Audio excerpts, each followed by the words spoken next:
शिरो गद गद शिरा गंभीर लखन सिया रामचंद्र की जय। उमापति महादेव की जय। पवन सुत हनुमान की जय। मन को प्रेम में मगन जान राजा जनक के विवेक का आश्रय लेकर धीरज धारण किए और मुनि के चरणों में सिर नवाकर गदगद प्रेम भरी गंभीर वाणी से कहा। कहो नाथ सुंदर दो बालक मुनि कुल तिलक किनप कुल पालक। ब्रह्मा जो निगम नेत करि गावा उभयो भेष धरि की सोई आया। हे नाथ कहिए ये दोनों सुंदर बालक मुनि कुल के आभूषण हैं या किसी राजवंश के पालक हैं अथवा जिनका वेदों ने नीति कहकर गान किया है। कहीं वह ब्रह्मा तो कलयुग रूप धारण नहीं आया है। सहज बैराग रूप मनु मोरा थकत होत जिमि चांद चकोरा। तात प्रभु पूछौ सति भाऊ कहो नाथ जन करहु दुराहु। मेरा मन जो स्वभाव से ही वैराग्य रूप बना हुआ है इन्हें देखकर इस तरह मगन हो रहा है जैसे चंद्रमा को देखकर चकोर। हे प्रभु इसलिए मैं आपसे सत्य निश्चल भाव से पूछता हूँ कि हे नाथ बताइए छिपाव ना कीजिए। इनहि बिलोकत अति मनुरागा बरवस ब्रह्म सुख ही मनु त्यागा।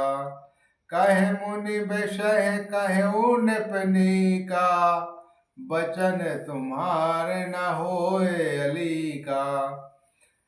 इनको देखते ही अत्यंत प्रेम के वश होकर मेरे मन में जबरदस्ती ब्रह्म सुख की त्याग दिया है। मुनि ने हंसकर कहा, हे राजन आपने ठीक यथार्थ ही कहा, आपका वचन मिथ्या नहीं हो सकता है। ये प्रिय सब ही जहाँ लगे प्राणी मन मुस्काहि राम सुनु मानी। रघुकुल मणि दशरथ के जाए मम हित लागी नरेशु पठाए।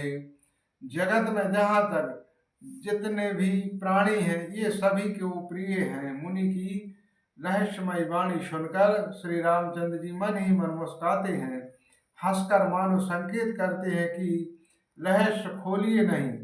तब मुनि ने कहा, ये रघुकुल मणि महाराज दशरथ के पुत्र हैं। मेरे हित के लिए राजा ने इन्हें मेरे साथ भेजा है। राम लखन दो मधुबरो रूप शील बल धाम। मख राख्यौ सबु साखी जगो जिते असुर संग्राम। लखन सिया रामचंद्र की जय। उमापति महादेव की जय। पवन सुत हनुमान की जय। हे राम और लक्ष्मण दोनों श्रेष्ठ रूपशील और बाल के धाम हैं।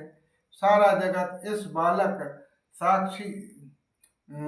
का साक्षी है कि इन्होंने युद्ध में असुरों को जीतकर मेरे यज्ञ की रक्षा की है।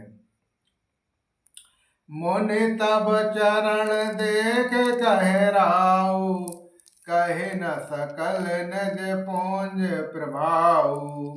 सुंदर श्याम गौर दो भ्राता आनंद दहु के आनंद दाता।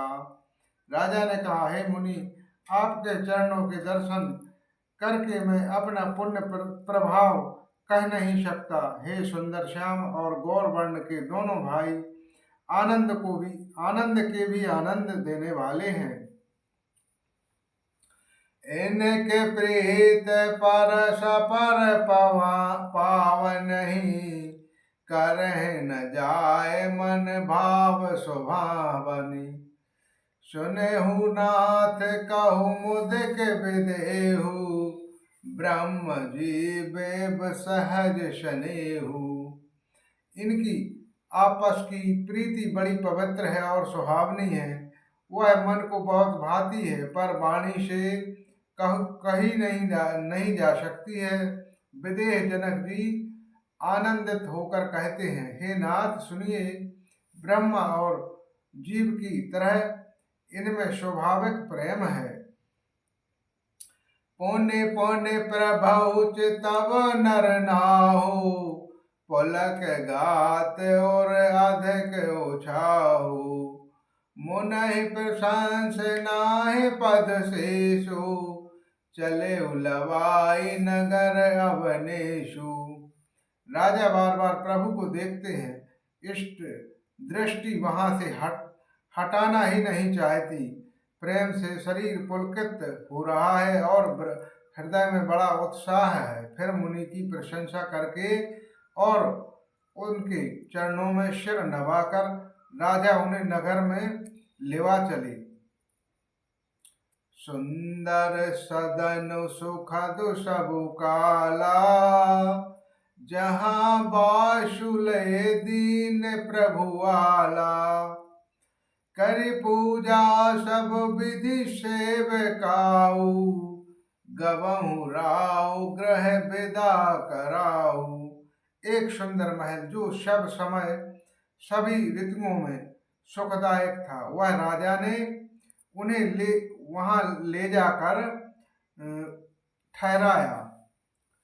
तदनंतर सब प्रकार से पूजा और सेवा करके राजा विदा मांगकर उन्हें घर गए। ऋषय संग रघुवंश मणि, करि भोजनु विश्रामु। बैठे प्रभु भ्राता सहित, दिवसु रहा भरि जासु। लखन सिय रामचंद्र की जय, पवन सुत हनुमान की जय। रघुकुल के शिरोमणि प्रभु श्री रामचंद्र जी ऋषियों के साथ भोजन और विश्राम करके भाई लक्ष्मण समेत बैठे। उस समय पहर का दिन रह गया था। बोलो श्री रामायण मैया की जय, श्री रामचंद्र भगवान की जय, शंकर भगवान की जय, पवन सुत हनुमान की जय।